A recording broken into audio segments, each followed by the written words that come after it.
இயேசு கிறிஸ்துவனுடைய திருப்பாடுகளை தியானித்து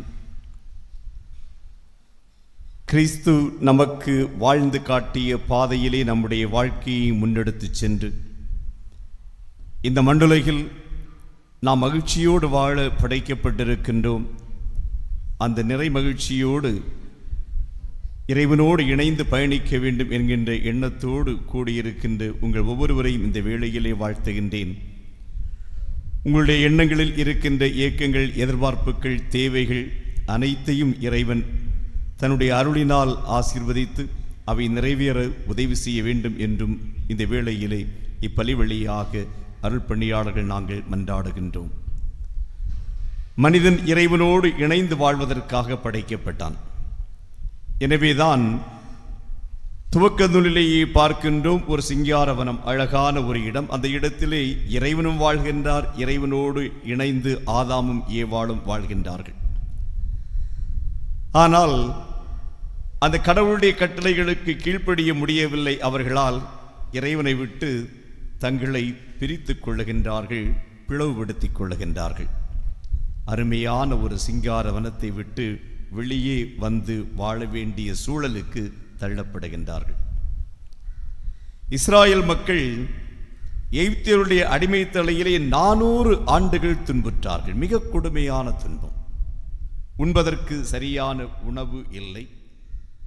அதிகமாக வேலை வாங்கப்பட்டார்கள், சவுக்கால் அடிக்கப்பட்டார்கள். தலைச்சன் பிள்ளைகள் எல்லாம் நைல் நதியிலே எறிந்து கொல்லப்பட வேண்டும் என்று தாதியர்களுக்கு கட்டளையிடப்பட்டது. ஏனென்றால் இந்த இஸ்ராயல் இனம் எண்ணிக்கையிலே பெருத்துவிடக்கூடாது என்பதற்காக ஆண் பிள்ளைகள் எல்லாருமே நைல் நதியிலே எறிந்து கொல்லப்பட்டார்கள். அவ்வளவு தூரம் கொடுமையோடு கடவுளை நோக்கி மன்றாட கடவுளும் அவர் மீது இரக்கம் கொண்டு மோயிசனை விடுதலை கொடுப்பதற்காக அனுப்புகின்றார். அந்த விடுதலையை பெற்றுக்கொள்வதற்காக கடவுள் தானே பார்வோன் மன்னனுக்கு எதிராக போரிடுகின்றார். 10 கொள்ளை நோய்களை அனுப்புகின்றார். எகிப்தியர்களுடைய தலைச்சன் பிள்ளைகளை கொன்று இவர்களை விடுவித்துக் கொண்டு வருகின்றார். செங்கடலை கால் நனையாமல் கடக்க செய்கின்றார். மீண்டும் இவர்களை பிடிப்பதற்காக வருகின்ற பார்வோன் படைகளை அந்த கடலுக்குள்ளே அழித்து விடுகின்றார்.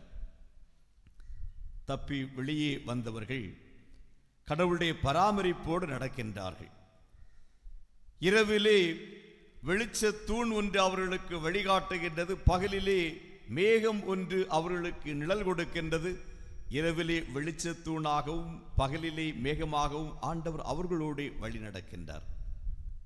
ஆனால் அதில் சோகம் என்னவென்றால் 15 நாட்களில் சீன் என்கின்ற மலையடிவாரத்திலே இந்த மக்கள் வந்து சேர்கின்றார்கள். 15 நாட்கள். அந்த 15 நாட்களில் மோயிசனை நோக்கி இவர்கள் முறையிட ஆரம்பிக்கின்றார்கள். எப்படி முறையிடுகின்றார்கள்? எங்களுக்கு உண்பதற்கு சரியான உணவில்லை, சாப்பிடுவதற்கு இறைச்சி கிடைக்கவில்லை. பார்வோன் மன்னனுடைய அடிமை தலையில் இருந்தாலும் நாங்கள் அங்கே பெரிய பாத்திரங்களில் இறைச்சியை வைத்து சுற்றி அமர்ந்திருந்து நாங்கள் சாப்பிட்டோமே, அங்கேயே நாங்கள் கடவுள் கையால் செத்திருப்போமே, எதற்காக இந்த பாலைவனத்திலே எங்களை கொலை செய்வதற்காக கொண்டு வந்தாய் என்று மோயிசரை நோக்கி முறையிடுகின்றார்கள். நிச்சயமாக அடிமைகள் இவர்கள், உணவு இல்லாமல் கஷ்டப்பட்டவர்கள், பெரிய பாத்திரத்திலே இறைச்சியை வைத்துக்கொண்டு சுற்றி இருந்து உண்டிருக்க வாய்ப்பே இல்லை. ஆனால் கற்பனை என்பது எப்படி போகின்றது என்று பாருங்கள். கடவுள் எவ்வளவு தூரம் உதவி செய்திருக்கின்றார்கள். 400 ஆண்டு துன்பங்கள்.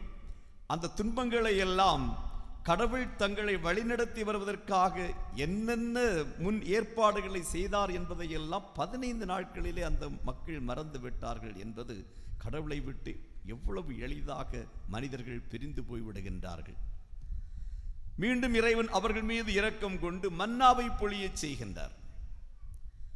மாலை வேளையிலே காடைகள் அங்கே வந்து, பறவைகள் வருகின்றன, அவற்றை பிடித்து சாப்பிடுகின்றார்கள். ஒவ்வொரு நாளும் காலையில் ஃப்ரெஷ் மன்னா. சமைக்க வேண்டியதில்லை, கேஸ் இல்லை என்று கவலைப்பட வேண்டியதில்லை.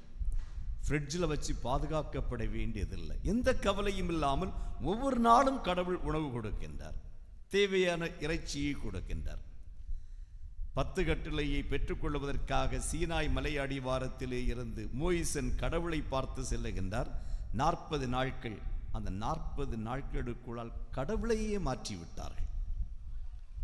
பொன்களை எல்லாம் கொண்டு வந்து உருக்கி ஒரு கன்றை செய்து, பசு கன்றை செய்து அதை வழிபட ஆரம்பித்து விட்டார்கள். இதே வழிபாட்டைத்தான் பார்வோன் மன்னனின் கீழ் அடிமைத்தலையிலே இருக்கின்ற பொழுது வழிபட்ட அந்த கன்றை செய்து வழிபடுகின்றார்கள். தினமும் உணவு, இறைச்சி, இரவிலே நெருப்பு தூணாக பாதுகாப்பு, பகலிலே மேகமாக பாதுகாப்பு, கடவுளே உடன் இருந்து அவர்களை பாதுகாத்து வழிநடத்தி கொண்டிருக்கின்றார். அந்த கடவுளோடு இணைந்து அவர்களால் செல்லுவதற்கு முடியவில்லை, அந்த கடவுளை உதறிவிட்டு செல்லுகின்றார்கள். மனிதனுடைய மனம் எவ்வளவு வேகமாக கடவுளை விட்டு மாறி போய்விடுகின்றது. கடவுள் தனக்கு செய்திருக்கின்ற நன்மை தனங்களை எல்லாம் நினைப்பதற்கு மறந்து போய்விடுகின்றார்கள். பாருங்கள், பல வேளைகளில் இன்று நம்முடைய வாழ்வும் அப்படித்தான் இருக்கின்றது. இன்றைக்கு முதல் வாசகத்திலே சொல்லப்பட்ட செய்தி சாலமோனுடைய ஞானத்திலிருந்து எடுக்கப்பட்டது. தீயவர்கள் எல்லாம் நல்லவர்களை பார்த்து பயப்படுகின்றார்கள், நீதிமான்களை பார்த்து பயப்படுகின்றார்கள். அவருடைய அச்சமெல்லாம் இவர்கள் நீதிமான்களாக இருப்பதால் தானே நம்மை கொடியவர்கள் தீயவர்கள் என்று சொல்லுகின்றார்கள். இவர்கள் கடவுளுடைய கட்டளைக்கு ஏற்ப நடப்பதால் தானே நம்மை எல்லாம் கடவுளுடைய கட்டளைக்கு எதிராக நடக்கின்றவர்கள் என்று குற்றம் சாட்டுகின்றார்கள்.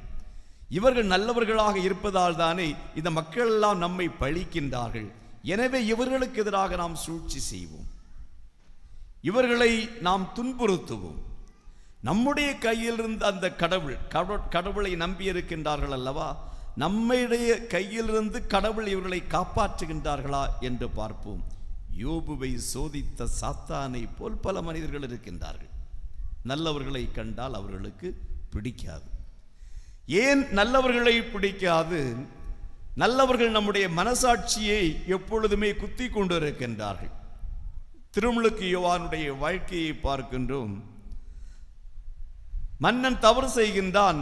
தவறு செய்கின்ற மன்னனுடைய தவறை அவர் சுட்டி காட்டுகின்றார். ஏரோது மன்னா, நீ செய்வது தவறு, உன்னுடைய அண்ணன் மனைவியை வைத்துக் கொண்டிருக்கின்றாய், அது தவறு என்று சுட்டி காட்டுகின்றார். மன்னன் அவரை பிடித்து சிறையில் அடைக்கின்றார். நீதிமான் திருமுழுக்கு யோவான் என்பதால் திருமுழுக்கு யோவானை ஏரோது மன்னனுக்கும் பிடிக்கவில்லை, மன்னனுடைய மனைவிக்கு இன்னும் வெறுப்பாக இருக்கின்றது. ஏனென்றால் தன்னுடைய மனசாட்சியை வார்த்தைகளால் குடைந்து கொண்டே இருக்கின்றார். அவர் நீதிமான். மக்களுடைய மனசாட்சியை பாலைவனத்தில் போதிப்பதன் வழியாக குடைந்து கொண்டிருந்த திருமுழுக்கு யோவான் மன்னனை, மன்னனுடைய உடனிருக்கின்ற அனைவரையும் தன்னுடைய வார்த்தைகளால், நீதியான வாழ்வினால் மனசாட்சியை உரசி கொண்டிருப்பதால் அவரை கொலை செய்து விடுகின்றார்கள். அவர் கொலை செய்யப்பட்டதை பற்றி யாரும் வருத்தப்படவில்லை. ஏனென்றால் நீதிமான் ஒருவர் வாழ்வது என்பது எல்லோருடைய மனசாட்சியும் குற்றிக் கொண்டே இருப்பது. எனவே மனசாட்சி உறுத்துகின்ற இது அகற்றப்பட வேண்டும் என்று விரும்புகின்றார்கள். திருமுழுக்கு யோவான் அகற்றப்படுகின்றார், யாரும் அதை பற்றி கவலை கொள்ளுவதில்லை. நீதிமான்களாக வாழ்கின்றவர்கள் இந்த சமூகத்திலே விழிப்புணர்வை ஏற்படுத்துகின்றவர்களாக இருக்கின்றார்கள். கடவுள் நமக்கு காட்டி இருக்கின்ற வாழ்க்கை நெறி என்ன, நாம் செல்லுகின்ற பாதை என்பது என்ன, இது தவறானது என்பதை மீண்டும் மீண்டும் சுட்டி காட்டுவதும் விழிப்புணர்வை ஏற்படுத்துகின்றவர்களுமாக இருக்கின்றார்கள். எருசலேம் தேவாலயத்திலே பலி செலுத்துவதை நீங்கள் பெருமையாக கருதுகின்றீர்கள் என்றால் அந்த பலியை விட நீங்கள் உள்ளத்திலே கொள்ளுகின்ற இரக்கம் மிக பெரியது. நல்ல சமாரியன் தேவையில் இருக்கின்றவனுக்கு உதவி செய்கின்றானே, அந்த செயல்தான் உங்களுடைய வாழ்க்கையில் மிக பெரிது என்று சுட்டி காட்டுகின்ற இயேசு மக்கள் மத்தியில் ஒரு புதிய விழிப்புணர்வை ஏற்படுத்துகின்றார். அவர்களால் அதை ஏற்றுக்கொள்ள முடியவில்லை. ஏனென்றால் எருசலேம் தேவாலயத்திற்கு செல்லவில்லை என்றாலும் ஆவியிலும் உண்மையிலும் நீங்கள் வாழ்ந்தாலே போதும் என்று இயேசு அவர்களுக்கு பணிக்கின்றார். செல்வத்தின் மேல் இருக்கின்ற ஆசையை விட்டுவிடுங்கள் என்று சொல்லுகின்றார். அவர்களால் அதை ஏற்றுக்கொள்வதற்கு முடியவில்லை. மனித வாழ்வு என்பது அன்பிலிருந்து ஊற்றெடுத்த வாழ்வாக இருக்க வேண்டும்.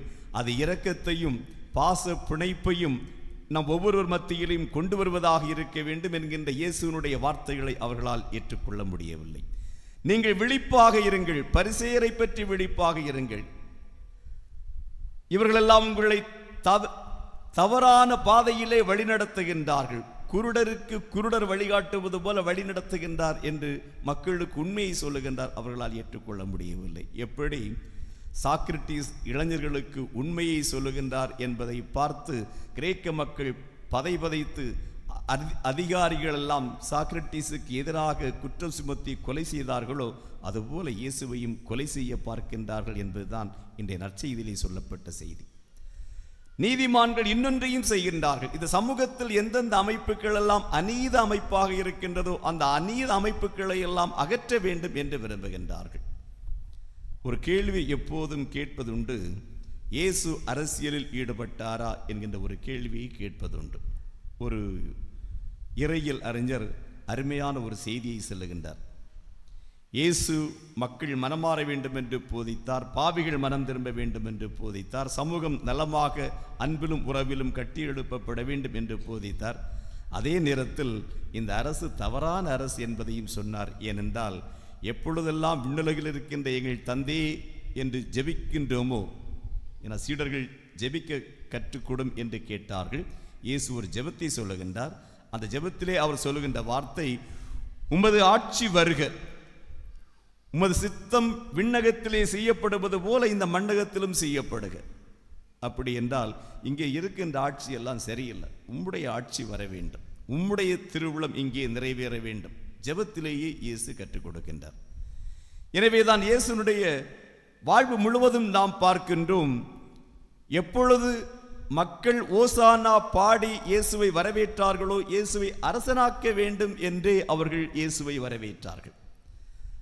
பிலாத்து இயேசுவிடம் கேட்ட கேள்வியும் நீ யூதர்களின் அரசனா என்கின்ற கேள்வி. ஏரோதுடைய படைகள் இயேசுவை அவமதிக்கின்ற பொழுதும் அவருடைய தலையிலே முள்முடி வைத்து கையிலே பிரம்பை கொடுத்து சிவப்பு போர்வை அணிவித்து இதோ பாருங்கள் யூதரின் அரசன் என்று எள்ளி நகையாடினார்கள். சிலுவையில் கூட இவன் யூதரின் அரசன் என்று எழுதி வைத்தார்கள். அப்படி என்றால் நிச்சயமாக எல்லோரும் அச்சப்பட்டது என்ன, பயப்பட்டது என்ன, இவர் ஒருவேளை இன்னொரு அரசை கொண்டு வந்து விடுவாரோ, ஒரு அரசியல் மாற்றத்தை கொண்டு வந்து விடுவாரோ. எங்கேயுமே மாற்றங்களை ஏற்படுத்துகின்றவர்களை, அதிலும் குறிப்பாக அமைப்பு மாற்றங்களை ஏற்படுத்துகின்றவர்களை இந்த சமூகம் விரும்புவதில்லை. கர்நாடகாவிலே கல்புர்கி என்கின்ற ஒரு பேராசிரியராக பணிபுரிந்தவர் மூட நம்பிக்கைகளை பற்றி நிறைய எழுதி கொண்டே இருந்தார். மூட நம்பிக்கைகளை எந்தெந்த மதங்கள் எப்படி பரப்புகின்றன, அதனால் மக்கள் அடையக்கூடிய பாதிப்புகள் என்ன என்பதை குறித்ததை எழுத்துக்களால் அவர் மக்கள் மத்தியிலே ஒரு விழிப்புணர்வை ஏற்படுத்தி கொண்டிருந்தார். சுட்டு கொண்டு விட்டார்கள்.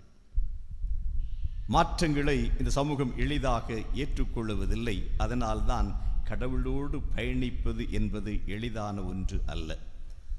நாமும் பல வேளைகளில் நம்முடைய ஆலய வளாகங்களிலே நடக்கின்ற செயல்களை எல்லாம் பார்த்தால் நாம் கடவுளோடு பயணிக்கின்றோமா அல்லது நம்முடைய ஆசைகள் வெறுப்புகள் அதை ஏற்றுக்கொள்ளுகின்ற ஒரு கூட்டத்தோடு சேர்ந்து பயணிக்கின்றோமா?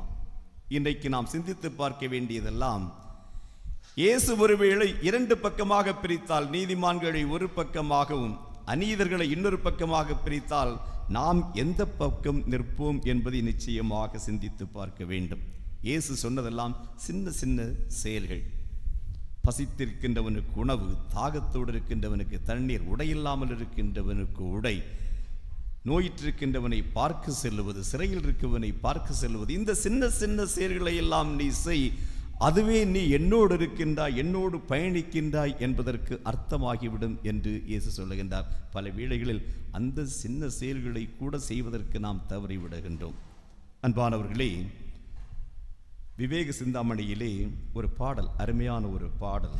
அந்த பாடல் இப்படி சொல்லுகின்றது: சங்குவெண் தாமரைக்கு தந்தை தாய் ரவி தண்ணீர், அங்கதை கொய்துவிட்டால் அழுகச் செய்து அந்நீர் கொல்லும், துங்கவன் தரையில் போட்டால் சூரியன் காய்ந்து கொள்ளுவான், தங்களின் நிலைமை கெட்டால் இப்படி தயங்குவாரே என்று. இதனுடைய பொருள் என்னவென்றால், சங்குவன் தாமரையானது தண்ணீரிலே மலர்கின்றது. அது தண்டோடு இணைந்திருக்கின்றது. தண்டோடு இணைந்திருக்கின்ற பொழுது வளர்ந்து கொண்டே இருக்கின்றது. தினமும் அது மலர்கின்றது. அந்த தாமரையை எது தாங்கி நிற்கின்றது? தண்ணீர் தாங்கி நிற்கின்றது. தாயாக தண்ணீரும் தாங்கி நிற்கின்றது. தந்தையாக சூரியனும் ஒளி கொடுத்து அதை மலரச் செய்கின்றது. அதனால் தாமரைக்கு தாயாக தண்ணீரும், ரவி என்பது சூரியன், தந்தையாக சூரியனும் இருக்கின்றது. ஆனால் எப்பொழுது அந்த தாமரையானது தண்டிலிருந்து விடுபடுகின்றதோ அப்பொழுது எந்த தண்ணீர் தாயாக தாங்கியதோ அது அந்த தாமரையை அழுகச் செய்து விடுகின்றது. எந்த சூரியன் தந்தையாக இருந்து அதை மலரச் செய்கின்றதோ, இந்த தாமரையை தண்ணீரிலிருந்து வெளியே போட்டால் சூரியன் அதை கருகச் செய்து விடுகின்றது. எப்பொழுது அது தண்டோடு இணைந்திருக்கின்றதோ அப்பொழுதுதான் அதற்கு வாழ்க்கை. எப்பொழுது நாம் இறைவனோடு இணைந்திருக்கின்றோமோ அப்பொழுதுதான் நமக்கு வாழ்க்கை. நம்முடைய ஆசைகளும் விருப்பங்களும் தேவைகளை நிறைவேற்றப்பட வேண்டும் என்பதற்காக எப்பொழுது இறைவனுடைய உறவிலிருந்து நம்மை பிரிவித்துக் கொள்ளுகின்றோமோ, ஏதேதோ நமக்கு மகிழ்ச்சியை, சந்தோஷத்தை, வளமையை தருவதாக இருக்கலாம். ஆனால் அவையெல்லாம் நம்மை கைவிட்டுவிடும், நெருக்கடிக்கு உள்ளாக்கிவிடும்.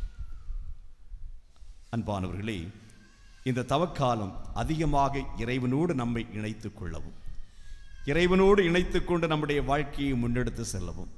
அவ்வாறு இறைவனோடு இணைந்திருக்கின்ற பொழுது நமக்கு வருகின்ற சவால்கள், சங்கடங்கள், கவலைகள், அதை எதிர்கொள்வதற்கு இறைவன் நமக்கு ஆற்றல் தருவார். ஒரு நாளும் நம்மை கைவிட மாட்டார் என்கின்ற நம்பிக்கையோடு பயணிக்கவும். இறைவனோடு இணைந்திருக்கின்ற பொழுது நம்மை சுற்றி இருக்கின்ற எந்த துன்பங்களும், எந்த சவால்களும் நம்மை வெற்றி கொண்டு விட முடியாது என்கின்ற ஆழமான, உறுதியான நம்பிக்கையோடு நம்மை வாழ்க்கை முன்னெடுத்து செல்லவும் கற்றுக்கொள்ளுவோம். இந்த மண்ணின் மறைசாட்சி தேவசகாயம் நமக்கு கற்றுத்தந்தது அதுதான், ஆழமான நம்பிக்கை. அந்த ஆழமான நம்பிக்கைக்கு எதிராக எத்தனை கொடுமைகள் வந்தாலும் அந்த இறைவனிடமிருந்து, எந்த கடவுளிடம் தன்னை இணைத்துக் கொண்டோமோ அந்த கடவுளிடமிருந்து பிரிய மாட்டோம் என்கின்ற உறுதியோடு இணைந்திருந்ததால் இன்றும் நம்முடைய மனங்களே நினைத்து நின்று நமக்கு வாழ்வு தருகின்ற புனிதராக இருக்கின்றார். அந்த வாழ்வு தருகின்ற புனிதருடைய பாதையிலே பயணித்து இறைவனோடு இணைந்திருந்து இந்த தவக்காலத்தில் புதிய மனிதர்களாக பரிணமிப்போம். அதற்கு இறைவன் நல்லாசியை தந்து நம்மை வழிநடத்த வேண்டும் என்று இந்த பலியிலே இணைந்து மன்றாடுவோம்.